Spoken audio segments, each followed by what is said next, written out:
Hello everybody, this is Oliver from Neo, and today we are going to talk about two different matchas and to see how two different green tea breeds, so we're talking about the Yabukita and the Saemidori, two organic matchas from Japan, one from the region of Kyoto and one from the region of Kirishima. So two different regions, two different tea breeds, and what we want to see is what is actually the taste difference between these two, to find a little bit and give you an indication how you have to look like, or what do you have to look like if you're looking for your own favorite matcha. And for this I have brought these two long shaded matchas with me. So these two teas, both of them are shaded longer than 3 weeks, so over 21 days. The so-called tencha is made out of 21 days of shaded green tea, and both of them they have a little bit their specificity. So one is the Yabukita and one is the Saemidori. So what is the main difference also already when we just look at the tea plant? So when we have the Saemidori, so Saemidori is actually, it's a crossing of the Asatsuyu and of the Yabukita, so it has a little bit of Yabukita in it, if you want to say so.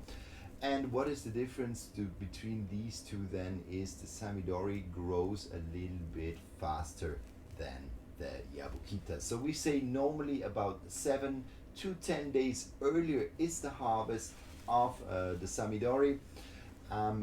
Is a little bit more also of a delicate cultivar, so more of a delicate green tea plant. Maybe some of you have seen the clip where we have been visiting the farm of Mr. Masuda, where he had on the lower level the Yabukita green tea field, and on the upper level we had the Saemidori green tea field, which was more protected by the forest, and it was actually set by the farmer that this area where it was planted is on a warmer location of the whole tea field. So it's a little bit more delicate cultivar, a little bit more sensitive also to wind. This is why Mr. Masuda has chosen protection of the forest for his Saemidori. So this here in general a little bit more of a need for protection, and also a little bit more frost sensitive. That's why also the warmer location on the tea field. Yabukita, on the other hand, is the most spread cultivar in Japan. So here we talk about 75-80% different sources, different numbers, but roughly around these numbers. The Yabukita is the main cultivar of the whole Japanese green tea production. Also, it is quite easy to grow, and it has also a broad taste spectrum, which was always liked by the Japanese green tea consumers. They like it when you have a little bit of the sweet, then the grassy, but also the umami, and a little bit of a slight astringency to the taste. So that's why Yabukita really came into vogue, and why it is actually the cultivar which is used the most. But let's dive directly into these two teas. So I'll just show them to you on a visual aspect. First, we're gonna go into the Saemidori. So this is the Saemidori. We take around 2 grams. It's a little bit more than a half a teaspoon, like this. And we see it's a beautiful, strong green color. This is something also Saemidori is known for, that it has a beautiful green color. Now I spoiled a little bit of the matcha, and we take the Yabukita.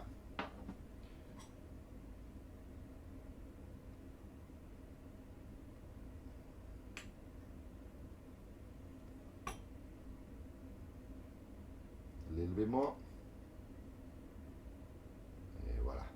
Good. So now we see already a difference between these cultivars. So when we just have a closer look, we see that the Saemidori is a little bit greener, a little bit stronger green. The color difference is very, very small, very, very slight. So you don't see it directly. What you have to look for in general is that you have a strong green force of the matcha. So it is really this jade green or intense flash, nearly flashy green color.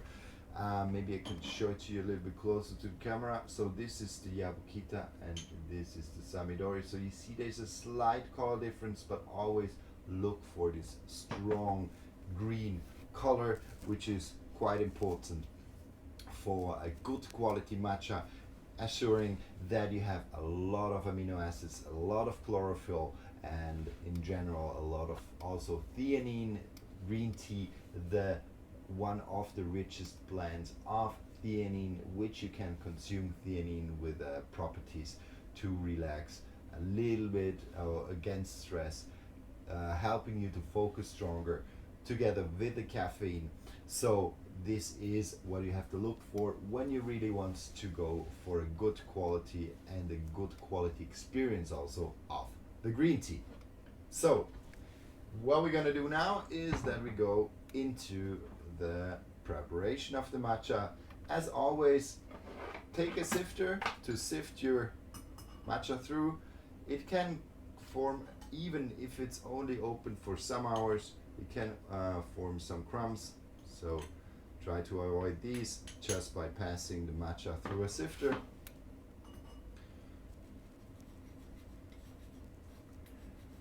And then it becomes a very, very fine powder. It's very easy then to dissolve the matcha in the water. You have no crumbs, you have no kind of bitter taste experience, nothing, because it's nicely and smoothly dissolved in the water.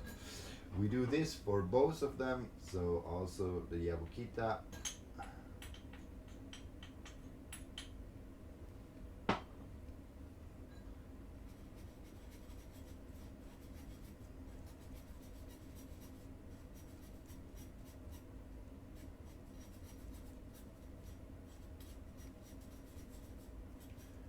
Good.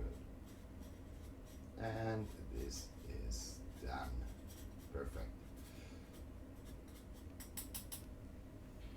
Good. And let's put this aside. Now, second step, very important. I brought some water, hot water. In this case, I brought 65 degrees Celsius water. You can even go up to around 80 degrees. I like 65 degrees, which is around 150 Fahrenheit, due to the fact that it actually goes very, very, that's a lot of space for the taste to develop, and 80 degrees for me it's a little bit too hot. Good. Then we just sift this very good through. Just glide over, don't push too much down. And then you have the first matcha. And now let's go into the second, also 100 milliliters of water. And then we're gonna whisk it.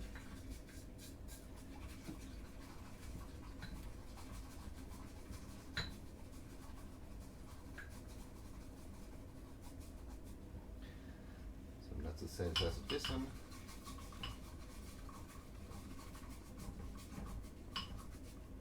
Good. Wonderful. So now we have done it. Let's go and pour tea into glasses so that you see how the tea looks like. So beautiful foam which is formed. Also with this one here. Et voila. Good. So now we used a little bit more water for one matcha, so we just gonna fill this glass a little bit more. Then we have a fair comparison between these two. Swirl it again. Okay. Good. So now we have these two matchas. What you can see, both of them have very strong green color and nice foam on the top of it, while the Yabukita is a little bit more. Here the Saemidori is a little bit less strong in terms of foam, but still both of them have a nice foamy top. This is also something which I experienced, which is coming from when you're using the right amount of powder to water ratio, you have a nice foam which can form then with the matcha. But it is not a direct sign of quality, it's more a sign that the ratio between water and matcha is in the perfect balance. Now, in terms of color, we see also a slight difference here. Again, the green a little bit more intense. Also in the foam is a little bit white, a little bit brighter green, and here we're going a little bit into a lower, slightly going into a kind of a brighter green, but here you have like a more stronger green, and here a little bit of a lighter, brighter green, mixed with a little bit of sunlight, you would say. So very slight difference between these two. And now let's dive directly into the taste, starting first with the Saemidori. So nice green, sweet flavor, but I have a lot of kind of cucumbery, spinachy, fresh cut grass notes. Let's go into the taste now.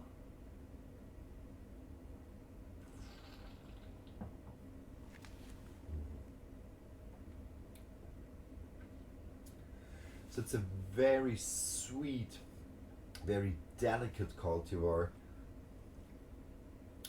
It has a lot of green notes, but kind of light, fresh cut spring grass notes, fresh cucumber notes, fresh spinach notes, but very sweet, a kind of a nice kind of fine sweetness. I don't know if you have ever kind of noticed when you eat cashew nuts, they're swinging a little bit of a sweetness with it when you eat the nuts, and this I definitely experience here. So it's not kind of a intense or a kind of a heavier, nearly a sweet corn sweetness, but kind of a light, delighting sweetness, kind of a flowery sweetness of the tea. So this is what Saemidori also nowadays is liked for, is its light and fine sweetness, and which is especially by the younger people a little bit sought after, which refrain a little bit from the more kind of this health aspect, coming for more stringent tones.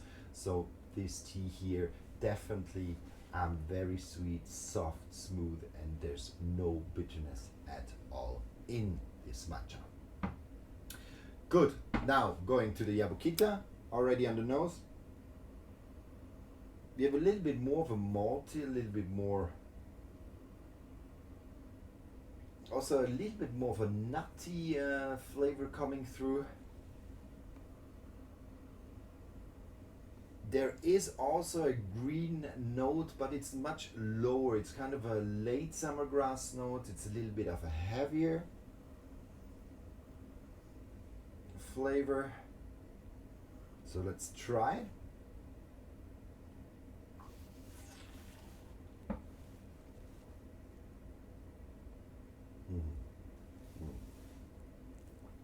So here I got a very light green tone, while with this one here you have a really strong and a very well developed kind of a grassy note, but late summer grass, strong, more of a full bodied. So here you have more kind of a delicate and a little bit of a shyer and finer tea, and here you really got a full bodied grassy flavored tea. And what is nice is also that you have a slight umami, and which is getting stronger and stronger. So the umami note here is stronger. This is a little bit more this savory, a little bit this sweet corn, a flavor profile, and then you have a slight bitterness swinging with it. So a slight astringency which freshens up. It's not it's not overwhelming, not at all. It's very fine, but it gives a slight hint of freshness to this matcha. And what is just more dominating versus this one is really this fully developed fresh grass, late summer grass notes, so much more on the kind of on the veggie or the vegetal note. There it is definitely stronger, with a stronger body to it, with a slight astringent freshness in the aftermath. So absolutely, I had a little bit this voyage of coming from this more grassy tones, then a little bit of a sweetness kicking in and going over into the umami, and then this slight freshness coming out. So the taste spectrum seems a little bit broader, but here we definitely have a fine and very delicate matcha. So this is something which differs this one, so the Saemidori from the Yabukita.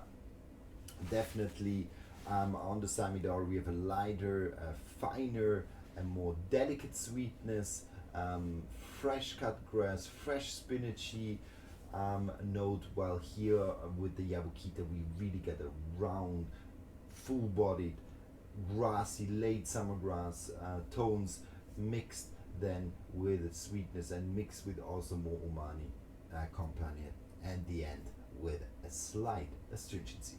So this has been the discoverer of the Saemidori Matcha versus the Yabukita Matcha. I hope you like this one, and if you ever have a question, do not hesitate to ask me. I'll be happy to answer them, and I would say, I guess I'll see you tomorrow. Bye.